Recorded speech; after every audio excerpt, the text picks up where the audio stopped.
अस्सलाम वालेकुम। आज हम डिस्कस करते हैं जॉन कीट्स की एक और ओड को, जिसका नाम है ode to a nightingale. Nightingale बुलबुल को कहते हैं। और सबसे पहले ओड किस चीज़ को कहते हैं, ओड को डिस्कस कर लेते हैं। ओड होता है किसी पर्सन, किसी प्लेस या किसी हैपनिंग के बारे में एग्जेजरेट करके उस पर्सन, प्लेस या हैपनिंग को अप्रिशिएट करना। मतलब मुबालगा आराई से किसी चीज़ को अप्रिशिएट करने के लिए जो पोएम यूज़ की जाती है उस पोएम को ओड कहते हैं। सबसे पहले इसकी टेक्स्ट को देखते हैं। क्योंकि ये ज़रा लेंथी है तो ज़रा स्पीड के साथ देखेंगे, और टेक्स्ट के बाद इसकी जो लिटरेरी टेक्निक्स यूज़ की गई हैं उन फिगर्स की तरफ आती हैं। जी, तो सबसे पहली बात यह है कि ये 1819 के अंदर लिखी गई है। और इसकी टेक्स्ट है, माई हार्ट एक्स, मेरा दिल दुखता है, एंड अ ड्रोजी नमनेस पेन्स, और मैं गनूदगी वाला दर्द है वो महसूस करता हूँ। ड्रोजी नमनेस पेन्स एक ऐसे दर्द को कहती हैं जिसके अंदर इंसान का जिस्म जो है वो सुन्न हो जाता है। मतलब कि इंसान सुन्न हो जाता है, उसे कुछ महसूस नहीं हो रहा होता। वो कह रहा है मेरा दिल दुख रहा है और मैं ऐसे महसूस कर रहा हूं जैसे मेरा जिस्म शल हो चुका है, सुन्न हो चुका है। माई सेंस, और जो मेरे हवास हैं, मतलब कि नमनेस पेन्स माई सेंस, ये जो गनूदगी है ये मेरे हवास को भी तकलीफ पहुंचाती है। एज दो, जैसा कि of hemlock I had drunk, जैसा कि मैंने हेमलॉक पी रखा है। अब हेमलॉक जो है वो एक शराब के लिए यूज किया गया है। मतलब आप ऐसा समझ लें जैसे नशा आवर कोई चीज होती है, पॉइजनस प्लांट, उसको यूज किया है अपने आप को नशे की हालत में ले जाने के लिए। और emptied some dull opiate to the drains, या फिर मैंने नशे को आखिरी घूंट तक पी रखा है। एम्प्टीड का मतलब होता है खाली कर देना। डल ओपिएट, ओपिएट जो है वो अफ्यून के लिए यूज करते हैं। मतलब मैंने आखिरी घूंट तक नशा पी लिया है। 1 मिनट पास, एक लम्हा पहले, 1 मिनट पहले मैंने ये सारा नशा किया। एंड लीदी वार्ड्स हैड संक, या शायद मैं उस दरिया में डूब चुका हूं जिसका नाम लीदी है। अब लीदी जो है ये दरियाए फरामोश है, एक ऐसा दरिया जिसके अंदर अगर गोता लगाएं, नहाएं या उसका पानी पिए तो अकॉर्डिंग टू ग्रीक रेफरेंस इंसान जो है वो बिल्कुल अपने माजी के बारे में भूल जाता है और अपने दुखों को फरामोश कर देता है। तो इसको दरियाए फरामोश कहते हैं। कहता है कि शायद एक लम्हा पहले मैं दरियाए फरामोश में गोताजन हो चुका हूं। Tis not through every envy of the happy lot. अब दाई से मुराद यहां पर नाइटिंगेल है। मतलब बुलबुल को मुखातब करके जॉन कीट्स कहता है कि मैं तुम्हारी इस खुशी की वजह से, हैप्पी लॉट की वजह से मैं एनवे नहीं कर रहा, मतलब हसद नहीं कर रहा। बाज दफा ऐसा होता है कि हम हसद करते हुए किसी के बारे में कोई बात करते हैं, लेकिन बाज दफा हम रश्क करते हुए बात करते हैं। तो यहां पर जॉन कीट्स जो है वो रश्क करते हुए कह रहा है, इसलिए उसने कहा है कि मैंने हसद करते हुए बात नहीं की। But being too happy in thine happiness, मसलन तुम खुश हो तो मैं तुम्हारी खुशी में बहुत ज्यादा खुश हूं। डेट दो light winged dried of the trees, और यहां उसने बुलबुल को लाइट विंग्ड ड्राइड कहा है। ड्राइड जो है वो देवी के लिए यूज किया जाता है, ग्रीक रेफरेंस है, मतलब दरख्तों की देवी। तो उसने कहा है बुलबुल को एक हल्के परों वाली दरख्तों की देवी। नेक्स्ट, इन सम मेलोडियस प्लॉट, जो के बहुत ज्यादा पुरतरन्नम गीत गाती हो, ऑफ बीचन ग्रीन, बीचन दरख्तों के लिए यूज करते हैं, ग्रीन सबज, जो सबज दरख्तों में गीत गाती हो। एंड शेडोज नंबरलेस, लातादाद सायों के अंदर, मतलब लातादाद सायों में तुम गीत गाने वाली हल्के परों की देवी हो, इसलिए ड्राइड का वर्ड यूज किया गया था। नेक्स्ट है singest of summer in full throated ease, और तुम मौसम गर्मा में बहुत गला खोल के, मतलब बावाजे बुलंद जो है वो पुरसकून अंदाज में गीत गा लेती हो। यहां फर्स्ट स्टैंजा खत्म हुआ। नेक्स्ट चलते हैं सेकंड स्टैंजा की तरफ। O for a draught of vintage, शराब का एक घूंट, डेट हैथ बीन, जो के कूल्ड ठंडा किया गया हो, क्योंकि बीन तक हमें बात की समझ नहीं आई तो कूल्ड आगे वाली लाइन पढ़ेंगे, ये मैं बाद में टेक्निक आपको समझाता हूं। That has been cooled a long age in the deep delved earth, जिसको जमीन की गहराई में खोद कर काफी देर दबा रखा हो, उस विंटेज या शराब का मैंने जैसे एक घूंट पिया हो। टेस्टिंग ऑफ फ्लोरा, या फिर मैंने एक ऐसी शराब पी हो। फ्लोरा यहाँ पे शराब के लिए यूज किया गया है, और ये एक रेफरेंस के तौर पर भी यूज होता है, क्योंकि ये गॉड ऑफ फ्लावर्स है। तो गॉड ऑफ फ्लावर्स का मतलब ये है कि फूलों का देवता, और यहाँ ये शराब के मीनिंग में यूज करेंगे। Flora and the country green, मतलब मैं फ्लोरा का टेस्ट किया है, या विंटेज को, उस शराब को जो जमीन की गहराई में खोदी हुई थी, दबाई हुई थी काफी अरसे से, उसको पिया हो। डांस, या फिर रक्स कर रहा हूं। एंड प्रोविंकल सॉन्ग्स, या फिर जो फ्रांस का इलाका है उसके गीत गा रहा हूं। एंड सनबर्न मिर्थ, या फिर मुझे खुशी नसीब हो रही है। मिर्थ से मुराद हैप्पीनेस। यहां पर इन लाइनों में हम ये देख सकते हैं, वो कहता है कि या मुझे शराब मिल जाए, या फिर जो गहरी जमीन में खोदी गई हो और दबाई गई हो, या फिर मैं फ्लोरा से उस शराब का टेस्ट चखूं, या फिर फ्रांस के इलाके से आई हुई शराब या उस इलाके के जो डांस वगैरह हैं उससे महजूज हो जाऊं। O for a beaker full of warm south, या साउथ के इलाके से आई गई गर्म शराब का पूरा जाम नोश कर लूं। बीकर जाम के लिए यूज किया गया है।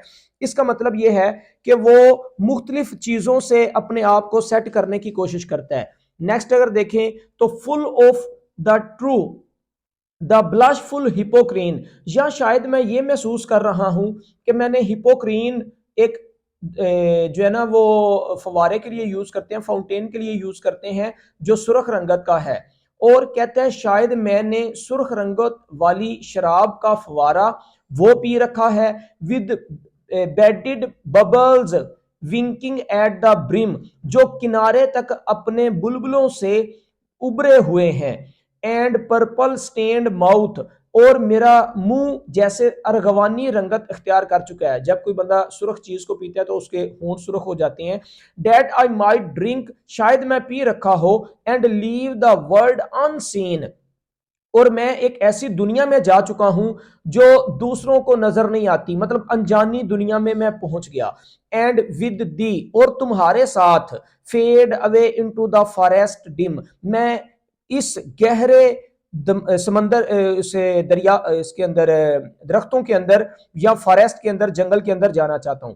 अगर हम शॉर्ट करें तो यहां जो फर्स्ट स्टैंजा है इसमें पोएट जो है वो ये कह रहा है कि मैं जो है वो ऐसे महसूस कर रहा हूं जैसे मेरे ऊपर गनूदगी छाई हुई है। मुझे ऐसे महसूस हो रहा है जैसे मैं किसी शराब को पिया हुआ है, या फिर शायद मैंने लीदी नामी दरिया के पानी को पिया हुआ है, या इस तरह करके जो है ना वो अपने आप को महसूस करता है। और सेकंड स्टैंजा में पोएट कहता है कि मैं या तो शराब पी के यहां से जाना चाहता हूं, या फिर मुख्तलिफ किस्म की खुशियों के अंदर महजूज होकर यहां से दूर चला जाना चाहता हूं, मतलब हिपोक्रीन वगैरह पी के यहां से दूर चला जाना चाहता हूं। क्यों जाना चाहता है? क्योंकि इस दुनिया के अंदर बहुत ज्यादा दुख तकालीफ से पोएट जो है वो परेशान है, और वो इस नाइटिंगेल के साथ एस्केप करना चाहता है।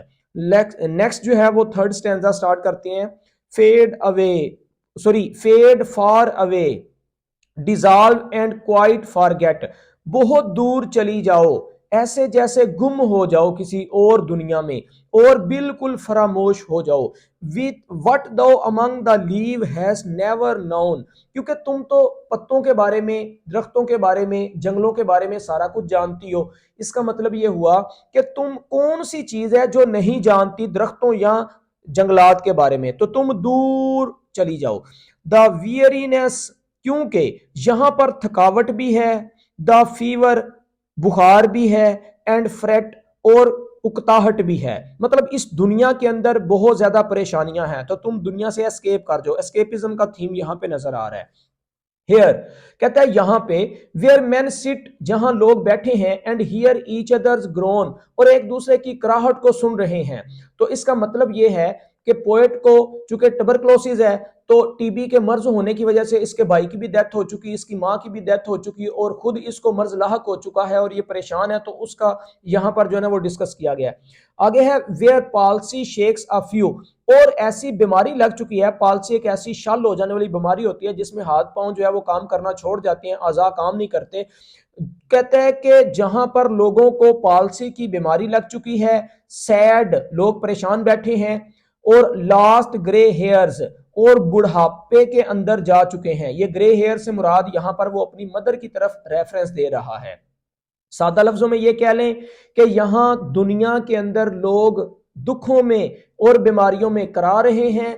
जो बूढ़े लोग हैं ग्रे हेयर्स वाले, वो ग्रे हेयर भी बहुत ज्यादा परेशान हैं, और वेयर यूथ ग्रोज पेल, और जवान भी जर्द हो चुके हैं। मतलब वो अपने बड़े भाई की तरफ इशारा देना चाहता है जिसकी ट्यूबरकुलोसिस की तरफ डेथ हो गई है। वो कहता है कि जहां जवान भी जर्द हैं एंड स्पेक्टर थिन, और बिल्कुल दुबले पतले हैं, जैसे घूस्ट दुबले पतले होते हैं, एंड डाइज और मर जाते हैं। इन 3 लाइनों के अंदर उसने इस दुनिया के अंदर पाए जाने वाले दुखों के बारे में और पर्सनल जो एक्सपीरियंसेस हैं उनके बारे में डिस्कस किया है। Where but to think is to be full of sorrow, कहता है यहां रह के सोचना ही दुखों के बारे में सोचना है। मतलब यहां इस दुनिया में सिवाय दुखों की और है ही क्या।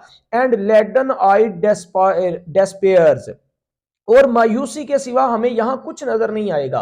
Where beauty can not keep her lustrous eyes, यहां एक तो चीज ये है कि उसको अपनी मां का दुख, दूसरा अपने भाई का दुख, तीसरा ट्यूबरकुलोसिस का खुद मरीज हो चुका है, और सबसे बढ़कर फैनी ब्रोन जो उसकी बिलव्ड थी वो भी उसके टीबी के मर्ज के अंदर मुलव्वस होने की वजह से जा चुकी थी। तो जब वो टीबी के मर्ज का शिकार हुआ तो ट्यूबरकुलोसिस की वजह से उसकी महबूबा फैनी ब्रोन भी चली गई। तो इसलिए उसने कहा कि where beauty can not keep her lustrous eyes, मतलब खूबसूरती भी अपनी चमकदार आंखें नहीं रख सकती, और new love pine at them beyond tomorrow, और शायद जो नई मोहब्बत है जो वहां पर आ रही है वो उसे कल नसीब ना हो। असल में वो इस लाइन में ये कहना चाहता है कि शायद मैं कल फैनी ब्रोन को नजर ना आऊं, वो अपनी मौत के बारे में ये बात करना चाह रहा है। और नेक्स्ट जो है वो 31 लाइन है, अवे अवे,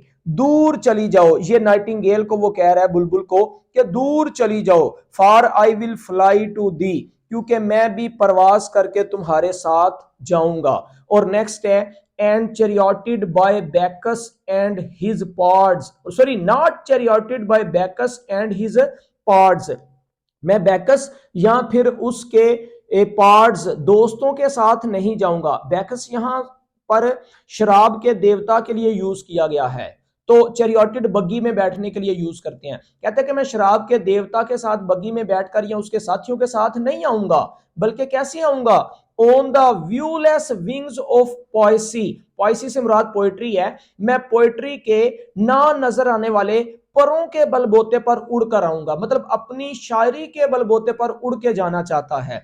दो द डल ड्रेन परप्लेक्सिस एंड रीटॉर्ट्स, रीटॉर्ट्स का मतलब होता है देर या ताखीर कर देना, परप्लेक्सिस का मतलब है परेशान करना। कहता है अगरचे मेरा ये डल ब्रेन जो है, मेरा कुंद जहन मुझे ताखीर करवा देगा। ऑलरेडी विद दी, साथ ही उसने कहा कि चूंकि मेरा ब्रेन तो मुझे ताखीर करवाएगा, लेकिन परेशान होने की जरूरत नहीं, मैं पहले से ही तुम्हारे साथ हूं।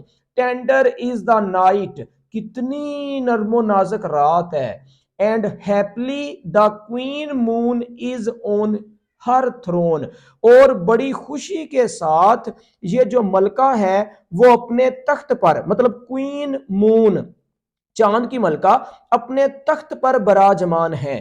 क्लस्टर्ड अराउंड बाय ऑल हर स्टारी फेज, और अपनी परियों के, स्टारी फेज, फेज परियों को कहते हैं, अपनी परियों के झुरमट के अंदर वो बराजमान है। But here there is no light, लेकिन यहां कोई रोशनी नहीं है। हेयर से मुराद यहां दुनिया का हवाला देना चाह रहा है कि दुनिया में तो सिवाय तारीकी के और है ही कुछ नहीं।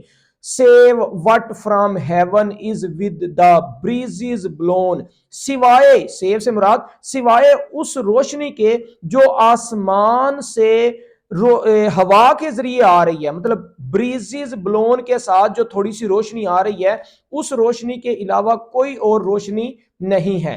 थ्रू वर्डरस ग्लूम्स एंड विंडिंग मोसी वेज, यहां पर वो ये कहना चाह रहा है कि इस सरसब्जो शादाब, वर्डरस से मुराद होता है सरसब्जो शादाब, ये जो तारीक सरसब्जो शादाब और काई ज़दा रास्ते हैं, आई कैन नॉट सी, मतलब यहां ये रोशनी आ रही है काई ज़दा रास्तों पर जो आसमान से आ रही है, I can not see what flowers are at my feet, वो ये कहना चाहते हैं कि मेरे कदमों में कौन से फूल हैं, क्योंकि रात है तो वो उसे देख नहीं सकता, मुझे उनका अंदाजा नहीं है कौन से फूल मेरे कदमों के नीचे हैं।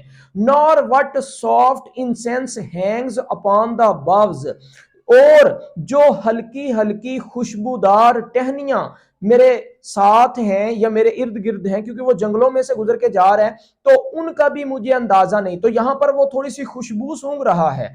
उसके बाद बट इन एम्बेलम्ड डार्कनेस, लेकिन इस तारीकी के अंदर, मतलब इन तारीक शाखों में, गैस ईच स्वीट, कहते हैं मैं हर इस खुशबू का अंदाजा लगा सकता हूं। इसका मतलब यह है कि वो एक सेंसुअस पोएट है, तो वो सेंस ऑफ स्मेल के साथ मुख्तलिफ फूलों का और मुख्तलिफ फ्लावर्स का अंदाजा लगा रहा है। कहता है wherewith the seasonable month and dews, क्योंकि ये सीजनेबल मंथ, ये सीजनेबल मंथ से मुराद मई का महीना है, क्योंकि ये फूल या ये जो पत्ते हैं ये सीजनेबल मंथ ने या महीने ने उसे अता किए हैं। द ग्रास घास, द थिकेट झाड़ी, and the fruit trees wild, और फलों वाले जंगली दरख्त, व्हाइट हाथोन, ये मुख्तलिफ दरख्तों के और पौधों के नाम ले रहा है, सफेद हाथोन का दरख्त, एंड द पेस्टोरल एग्लेंटाइन, और देहात में उगने वाला एग्लेंटाइन का फूल, उसका बात जिक्र कर रहे हैं। फास्ट फेडिंग वायलेट, बनफशा के जल्द ही मुरझा जाने वाले फूल, कवर्ड अप इन लीव्स, जो पत्तों के अंदर ढके हुए हैं, एंड मिड में एल्डेस्ट चाइल्ड, और ये एल्डेस्ट चाइल्ड है मई के महीने का, मतलब मई के महीने में सबसे पहले उगने वाला ये जो है ये फूल है। उसके बाद पोइट कहता है द कमिंग मस्क रोज, आगे अगर मैं देखूं तो मस्क रोज आ रहा है, फुल ऑफ ड्यूई वाइन, ऐसे समझ रहे हैं कि उस रोज के अंदर जो शराब है, मतलब कि जो रात को शबनम के कतरे पड़ते हैं ऐसे लग रहे हैं जैसे वो शराब की सूरत में उस फूल के पेंदे में मौजूद हैं। The murmurous haunt of flies and summer eves, और मौसम गर्मा के अंदर जो मक्खियों की बुनबुनाहट होती है वो महसूस हो रही है। तो यहां हम इस स्टैंजे में अगर देखें तो मुख्तलिफ फूलों के, मुख्तलिफ झाड़ियों के, मुख्तलिफ पौधों के और फलों का जिक्र यहाँ इस स्टैंजा में हमें देखने को मिला, और ये वो फल हैं जिनके अंदर से, और ये वो पौधे हैं जिनमें से गुजर के पोएट जो है वो नाइटिंगेल के साथ तारीकी में प्रवास कर रहा है, और वो इनको देख नहीं सकता, सिर्फ इनको स्मेल कर सकता है। आगे, डार्कलिंग आई लिसन, मैं तारीकी में सुनता हूं, and for many a time, और कई दफा, I have been half in love with easeful death, मैं कई दफा इस पुरसकून मौत से अपने आप को मिला चुका हूं। दूसरे लफ्जों में ये कह लो कि इस अंधेरे में मैं कई दफा ये सोच चुका हूं कि मुझे अगर इस लम्हे रात के इस तारीकी के अंदर मौत आ जाती है तो वो मेरे लिए बहुत ज्यादा अच्छी होगी, और मैं उस मौत से मोहब्बत करूंगा जो इस सुकून के अंदर मुझे नसीब हो जाएगी। Called him soft names in many amused rhymed, him से मुराद यहां डेथ है, कहता है कि मैंने इस मौत को अपनी बहुत सी राइम्स के अंदर, अपनी बहुत सी पोएम्स के अंदर अच्छे अच्छे इल्काबात से पुकारा है, मतलब मौत की भी तारीफ करते हुए अच्छे अल्फाज से उसका जिक्र किया है। To take into the air my quiet breath, कहता है कि ये जो मौत होगी ये कितनी अच्छी होगी कि ये मेरी रूह को या मेरी सांस को निकाल के हवा में ले जाएगी। Now more than ever seems it rich to die, कहता है इस लम्हे तो मर जाना ही बहुत भला लगता है। रिच टू डाई मतलब मरने में कितना कमाल है और कितना भरपूर मजा है। To cease upon the midnight with no pain, कहते हैं अगर आधी रात को मरना नसीब हो जाए और तकलीफ भी इंसान को ना हो तो वो मरना कैसा खूब मरना होगा, और कितना गजब का जो है वो असल में वो मरने को अप्रिशिएट कर रहा है। आप सादा लफ्जों में यहां पर यह महसूस कर सकते हैं कि वो दुनिया के दुखों, रंजिशों, परेशानियों और बीमारियों से और अपनी अजियतों से कितना तंग आ चुका है कि वो मौत को किस हद तक प्रेफर कर रहा है। नेक्स्ट अगर देखें, while thou art pouring forth thy soul abroad, thou से मुराद नाइटिंगेल है। और पोएट कहता है कि नाइटिंगेल, तुम जब बोलती हो तो अपनी रूह को बाहर निकालती हो, मतलब जब आवाज बाहर निकालती हो तो नाइटिंगेल की प्यारी सी आवाज है। इन सच एन एक्टसी, वजद के आलम में, स्टिल वुड्स दो सिंग, क्या तुम गाओगी, and I have ears in vain, लेकिन तुम उस वक्त भी गाओगी, लेकिन अफसोस ये है कि मेरे कान उस वक्त सुन नहीं पाएंगे। And I have ears in when, मतलब मेरे कान फजूल हो चुके होंगे क्योंकि मैं तो मर चुका हूं, तो मैं तो तुम्हारी वो मेलोडियस वॉइस सुन ही नहीं सकता, इस वजह से मुझे कोई फायदा नहीं है तुम्हारे उस गीत का उस वक्त। To thy high requiem become a sod, कहता है कि तुम्हारा ये जो मौत पर नगमा गाओगी, रेक्विम कहते हैं वो नगमा जो मौत पर गाया जाता है, वो बहुत ज्यादा शादाबी वाला या तस्कीन वाला होगा। सॉर्ड से मुराद है तस्कीन वाला, रेक्विम उस नगमे को कहते हैं जो मौत के ऊपर गाया जाता है, दुखी नगमा। नेक्स्ट अगर स्टैंजे को देखें, thou was not born for death, यहां अपने आप को उसने मौत के लिए तैयार कर लिया है। और यहां नाइटिंगेल को वो ये कहना चाहता है कि तुम मरने के लिए पैदा नहीं हुई। असल में वो नाइटिंगेल को इमोर्टल बर्ड कह रहा है। Thou was not born for death immortal bird, ए लाफानी परिंदे, तुम मरने के लिए नहीं बनाए गए। No hungry generation tread thee down, कहते हैं कोई भी हंग्री जनरेशन या भूखी जो जनरेशन है उसने तुम्हें खत्म नहीं किया, ट्रेड दी डाउन, वो तुम्हें मिटा ना सका। The voice I hear this passing night was heard in ancient days by emperors and clones, कहते हैं जो आवाज मैं आज सुन रहा हूं वो आवाज कदीम जमाने के अंदर मुख्तलिफ एम्परर्स ने, शहनशाहों ने और क्लोन्स और मस्खरों ने। नेक्स्ट है, perhaps the self same song, शायद वही गीत, डेट फाउंड अ पाथ, जिसने रास्ता तलाश किया होगा या वो पहुंच गया होगा, through the sad heart of Ruth, Ruth के उदास दिल की जानब। रुथ यहां बिब्लिकल एलियन यूज किया है, एक ऐसी लड़की जो घर से दूर बहुत ज्यादा परेशानी के आलम में किसी दूर के इलाके में खेतों के अंदर तन्हाई में रो रही थी। तो sad heart of Ruth when sick for home, जब उसको घर की याद सता रही थी। मतलब वो ये कहना चाहता है कि बुलबुल ही की प्यारी आवाज होगी जो रुथ की, जो कि दूर दराज के इलाके में उदासी में परेशानी में रो रही थी, वहां तक पहुंची होगी। She stood in tears एमिड the alien corn, और वो एलियन कॉर्न के अंदर, एलियन गैर मुल्की, कॉर्न अनाज को कहते हैं, यहाँ खेतों के लिए यूज किया गया है, मतलब वो गैर मुल्की खेतों के अंदर अनाज के अंदर खड़ी होकर आंसू बहा रही होगी। The same that oft times hath charmed magic casements, casement जो है वो विंडोज के लिए यूज करते हैं, दरवाजे और खिड़कियों के लिए। कहता है कि ये शायद वही आवाज थी जो चार्म्ड, जादूगरी के लिए, मतलब चार्म्ड मैजिक केसमेंट्स, वो जादूगरी वाली खिड़कियां, ओपनिंग ऑन द फार्म, जो खेतों की जानब खुलती थी, वहां पहुंचती होगी। ऑफ पेरिलस सीज, और ये पेरिलस सीज की तरफ या खतरनाक समंदरों की तरफ जाने वाली आवाजें थी। इन फेरी लैंड्स ऑफ फॉरलॉन, जो तन्हाई या नाउमीदी के परियों वाले इलाके तक पहुंच जाती होगी। फेरी लैंड्स, परियों के इलाके तक पहुंच जाने वाली आवाज, यहां बुलबुल की सारी आवाज ही जा रही है। उसके बाद जब फॉरलॉन का वर्ड यूज किया पोएट ने, तो फौरी तौर पर वो चौंक गया और कहता है फॉरलॉन, तन्हाई, the very word is like a bell, ये लफ्ज ही एक घंटी की मानद है, घंटी की तरह है। To toll me back from thee to my sole self, जिस घंटी ने मुझे तुमसे जुदा किया है और दोबारा मुझे मेरी सेल्फ में पहुंचा दिया है। मतलब ये समझ लें कि पहले चूंकि वो इमेजिनेशंस में था और फॉरलॉन का वर्ड जब सुना है तो फॉरलॉन के वर्ड के साथ ही वो कहता है कि मैं दोबारा अपनी इमेजिनेशंस से रियलिटी में आ चुका हूं। ऑडियो अलविदा, the fancy can not cheat so well.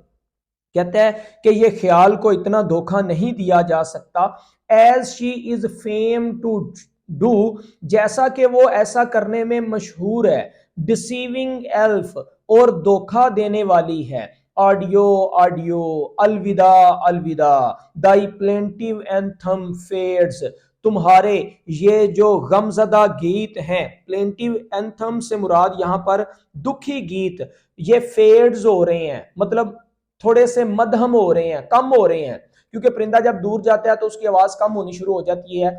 Pass the near meadows, कहते हैं तुम करीब की चरागाह के करीब पहुंच चुकी हो, ओवर द स्टिल स्ट्रीम, और अब एक नदी के ऊपर से गुजर रही हो, अप द हिल साइड, पहाड़ी की जानब पहुंच चुकी हो, एंड नो इस बड़ी डीप, और अब दूर गहराई में जा चुकी हो, in the next valley glades, और अब अगली वादी में जाके अपनी आवाज को कायम रखोगी, मतलब कि अगली वादियों और घाटियों में, चरागाहों में तुम पहुंच चुकी हो।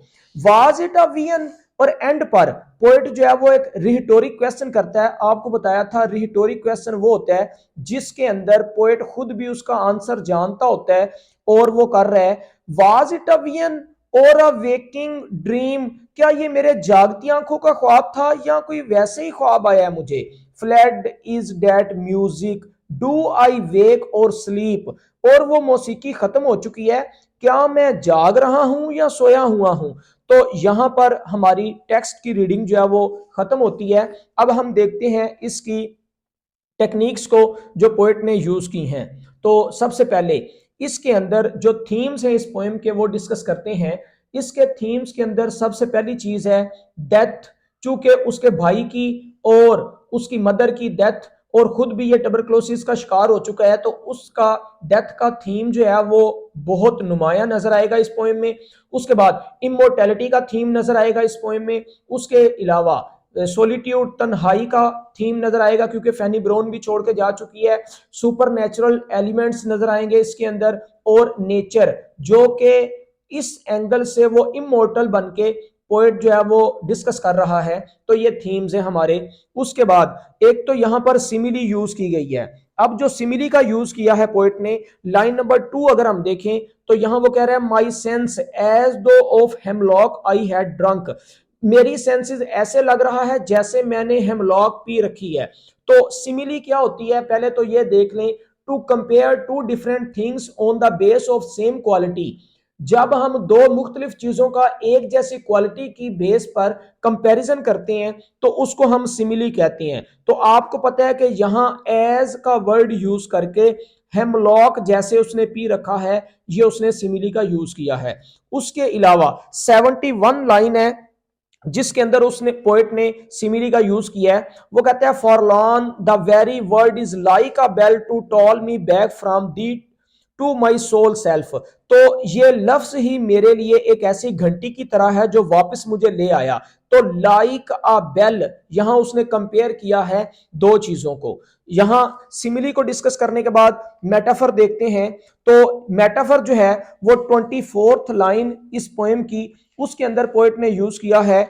देखें 24 और 26 लाइन के अंदर मेटाफर हमें नजर आएगा। जैसे कि लाइन नंबर 24 है, here where men sit and hear each others groan, एक जहां पर लोग बैठते हैं और एक दूसरे की कराहट की आवाज को सुनते हैं। तो यहां पर बैठना और कराहट का सुनना, ये ट्यूबरकुलोसिस की मरज की वजह से अपनी परेशानी को जाहिर कर रहा है। नेक्स्ट लाइन में फिर वो मेटाफोरिकल लैंग्वेज यूज करके कहते हैं, where palsy shakes a few sad last grey hair, अपनी मदर को वो यहां पर ग्रे हेयर से मेटाफोरिकल लैंग्वेज यूज करके डिस्कस कर रहा है। उसके बाद थर्ड लाइन में, मतलब 26 लाइन में, where youth grows pale and spectre thin and dies, जहां पर जो है वो जवान पेल हो रहे हैं, जर्द हो रहे हैं, और वो मर रहे हैं दुबले पतले होने के बाद। तो यहां ट्यूबरकुलोसिस का, मदर का और ब्रदर का मेटाफोरिकल एंगल से उसने जिक्र किया। उसके बाद पर्सोनिफिकेशन भी हमें इस पोएम में नजर आएगी। जैसे कि लाइन नंबर 29, 30, 33, 36, 48, 52, इन लाइंस के अंदर हमें पर्सोनिफिकेशन देखने को मिलेगी। सबसे पहले देखते हैं 29 लाइन के अंदर, तो beauty can not keep her lustrous eye, Fanny Brawne की तरफ इशारा करते हुए उसने ब्यूटी को पर्सोनिफाई किया है यहां पे। उसके अलावा 30 लाइन के अंदर उसने कहा है, और new love pine at them beyond tomorrow, कल वो मोहब्बत जो है वो नहीं रहेगी, मतलब कि फैनी ब्रोन की तरफ और अपनी तरफ इशारा करके उसने यूज किया। अब लाइन नंबर 33 के अंदर जो यहां पर पर्सोनिफिकेशन यूज की गई है वो है wings, व्यूलेस wings of Poaceae, poetry के ना नजर आने वाले पर। देखें, पोएट्री के पर नहीं होते, तो पर्सोनिफिकेशन किस चीज को कहते हैं? To give human trait to non living things, इंसान की खुसूसियात बेजान चीजों को देना। तो यहाँ विंग्स जो हैं वो पोएट्री के कह रहा है, हालांकि विंग्स जो है वो परिंदों की होती हैं, तो यहाँ जो है ना वो पर्सोनिफाई किया गया है। इसी तरह क्वीन मून, यहाँ मून जो है उसको क्वीन मून कह के, मतलब कि असल में उसने कहा किसको है, यहां नाइटिंगेल को, तो क्वीन मून कह के ये पर्सोनिफाई किया। इसी तरह एल्डेस्ट चाइल्ड, सबसे बड़ी औलाद के लिए यूज करते हैं, तो ये यहां उसने पर्सोनिफाई किया है। और अगर हम मजीद लाइंस में पर्सोनिफिकेशन देखना चाहें 48 के बाद, तो 52 के अंदर भी हमें पर्सोनिफिकेशन जो है वो नजर आएगी। जैसा कि ये लाइन नंबर 52 है, तो इसके अंदर यहां पर डेथ जो है वो लव के साथ पर्सोनिफाई की गई है। हालांकि लव मतलब डेथ के साथ कोई भी लव नहीं करता, लेकिन यहां पर्सोनिफिकेशन की सेंस में यूज किया गया है। नेक्स्ट मजीद अगर हम देखें तो पर्सोनिफिकेशन के अलावा यहां इस पोएम में हेलेनिज्म के एस्पेक्ट भी हमें देखने को मिलेंगे, क्योंकि यहां ग्रीक रेफरेंसेस बहुत ज्यादा यूज किए गए हैं। फॉर एग्जांपल हेमलॉक, पोइट कहते हैं जैसे मैंने हेमलॉक पी रखा है, तो ये एक ग्रीक रेफरेंस है। उसके अलावा लीदी नामी दरिया, ये ग्रीक रेफरेंसेस हैं। उसके अलावा ड्राइड, ये ग्रीक रेफरेंस है। हिपोक्रीन, ये फाउंटेन भी ग्रीक रेफरेंस है।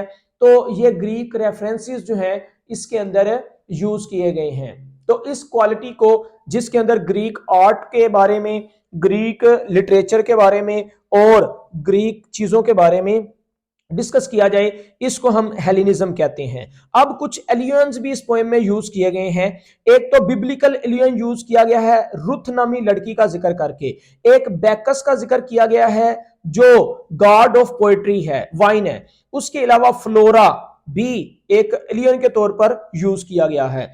अगर एलियन के बाद देखें तो यहां पर हमारे पास एस्केपिज्म जो है उसका थीम भी पाया जाता है, और एस्केपिज्म जो है वो हमें लाइन नंबर 11, 12, 19, 20, 21, 22 और 31 यहां पर एस्केपिज्म का थीम भी देखने को मिलेगा। सबसे पहले लाइन नंबर 11 अगर देखें तो यहां पर जो विंटेज पी के यहां फरार हो जाना चाहता है, तो ये एस्केपिज्म है, शराब पी के जाना चाहता है।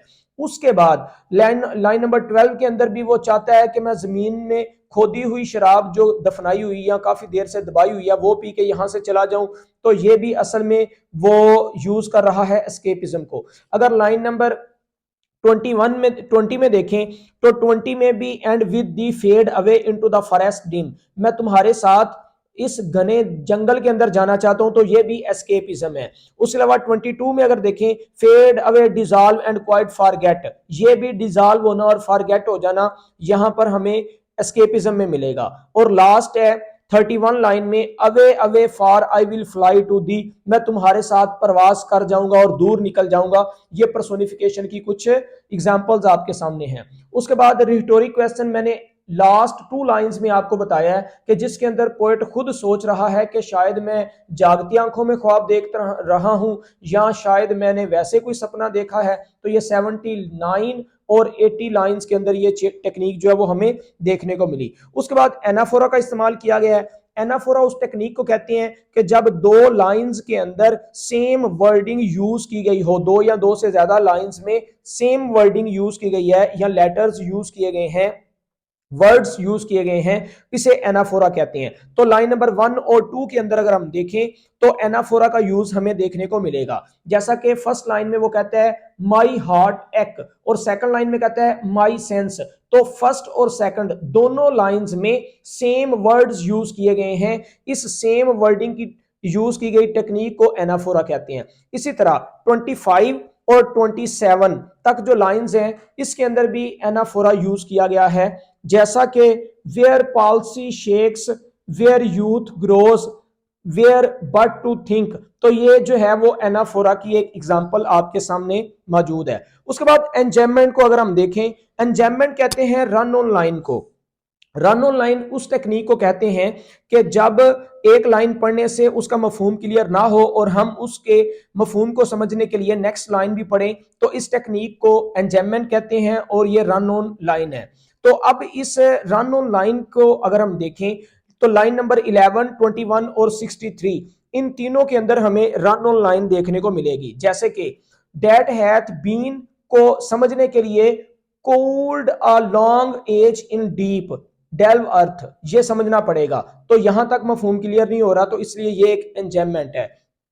उसके अलावा लाइन नंबर 21 में अगर देखें तो यहां fade away away fade far away dissolve and quite forget तक मफहूम क्लियर नहीं हुआ, तो इसको क्लियर करने के लिए यहां हम देखेंगे व्हाट दो among the leave has never known. तो यहां पर जो है ये एंजाइममेंट की एक मिसाल आपके सामने है। इस तरह अगर हम नेक्स्ट देखना चाहें 61 लाइन, तो इसके अंदर भी एंजाइममेंट की एग्जांपल्स आपके सामने मौजूद है। जैसा कि यहां देखें आप, तो आपको मिल जाएगा कि thou wast not born for death immortal bird, a immortal bird. आप सॉरी, ये 52 लाइन में था, तो 52 लाइन के अंदर भी आपको एंजाइममेंट की एग्जांपल जो है वो मिलेगी। I have been half in love with easeful death, इसके अंदर भी हमें एंजाइममेंट जो है वो, सॉरी ये पर्सोनिफिकेशन है, एंजाइममेंट 63 के अंदर है। 63 लाइन अगर देखें तो the voice I heard this passing night was heard, ये जो आवाज मैंने सुनी है ये एंजाइममेंट की एक एग्जांपल है, क्योंकि यहां तक मफहूम क्लियर नहीं हो रहा तो इसको पढ़ना पड़ रहा है। In ancient days by emperor, मतलब जो आवाज मैंने सुनी आज रात, ये कदीम जो बादशाह हैं और जो क्लॉन्स हैं वो भी सुनते रहे हैं। तो इस तरह करके एंजाइममेंट की एग्जांपल भी हमारे सामने है। इसी तरह अगर हम अपोस्ट्रोफी को देखें तो अपोस्ट्रोफी कहते हैं जब हम डायरेक्ट एड्रेस करते हैं किसी को, तो इस टेक्निक को अपोस्ट्रोफी कहते हैं। यहां 61 लाइन के अंदर अपोस्ट्रोफी का यूज हमें मिलेगा कि thou wast not born for death immortal bird, ए परिंदे तुम मरने के लिए नहीं बनाए गए। तो 61 लाइन के अंदर अपोस्ट्रोफी इस तरह से हमें देखने को मिला। नेक्स्ट हमारे पास जो सेंसुअसनेस है हम वो डिस्कस करेंगे। सेंसुअसनेस ये होता है कि जब हम सेंसेस के जरिए, अपनी सेंस ऑफ स्मेल के जरिए, सेंस ऑफ टेस्ट के जरिए, सेंस ऑफ साइट के जरिए, सेंस ऑफ हियरिंग के जरिए किसी चीज को सुनते हैं, समझते हैं, महसूस करते हैं। तो पोएट जॉन कीट्स जो है वो एक सेंसुअस पोएट है, तो उसने ये बहुत ज्यादा यूज किया है। जैसा कि मुख्तलिफ लाइंस के अंदर उसने सेंस ऑफ स्मेल, जैसे कि फूलों की स्मेल को वो सूंघ रहा है, उसके अलावा सेंस ऑफ टेस्ट, शराब वगैरह की टेस्ट करने की बात कर रहा था, सेंस ऑफ साइट, मुख्तलिफ रंगों के बारे में वो जिक्र कर रहा था, और सेंस ऑफ हियरिंग, वो जो सुनने की आवाज है उसका डिस्कस इस पोएम के अंदर करता है। तो हमें ये सारी चीजें सेंसुअसनेस के अंदर इस पोएम में आसानी से मिल सकती हैं। उसके बाद एलिट्रेशन है। एलिट्रेशन कहते हैं कि जब कोई भी चीज beginning of two or more than two words in the same line with the same letters, हम देखें तो इस टेक्निक को एलिट्रेशन कहते हैं। सादा लफ्जों में ये कह लें कि एक ही लाइन के अंदर दो या दो से ज्यादा अल्फाज का एक लेटर से शुरू होने को एलिट्रेशन कहते हैं। तो अगर हम लाइन नंबर 21 को देखें, 23 को देखें, या 24 को, 25 को, 39 को, 40 को, 41, 47, 48, 53, 59, 61, 63, 65, 66, 70, और इसके अलावा 3 है, 10 है, 12 है, 14 है, 17 है, 20 है, 72 है, 76 है या 79 है। तो इन तमाम लाइंस के अंदर हमें एलिट्रेशन का यूज मिलेगा। मैं एक दो आपसे डिस्कस करता हूं। नंबर 1, लाइन नंबर 3 में अगर हम देखें तो लाइन नंबर 3 में एलिट्रेशन किस एंगल से यूज किया गया है? Or emptied some dull opiate to the drain.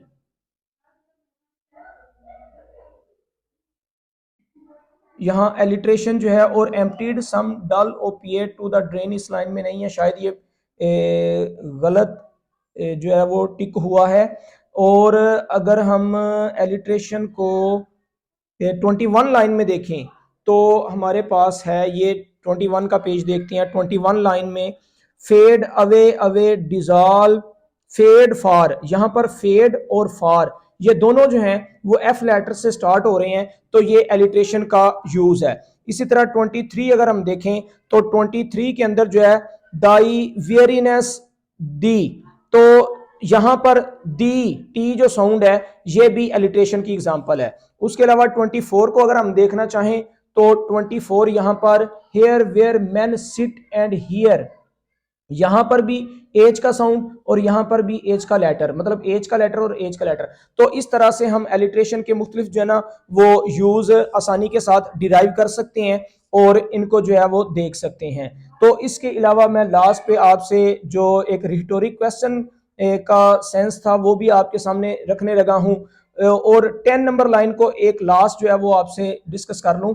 सिंगेस्ट of summer, यहाँ एस का जो लेटर है ये भी यूज किया गया। इसी तरह और भी लेटर्स जो है ना वो आपके सामने हैं, आप देख सकते हैं कि किस तरह एलिट्रेशन जो है वो इसके अंदर यूज की गई है।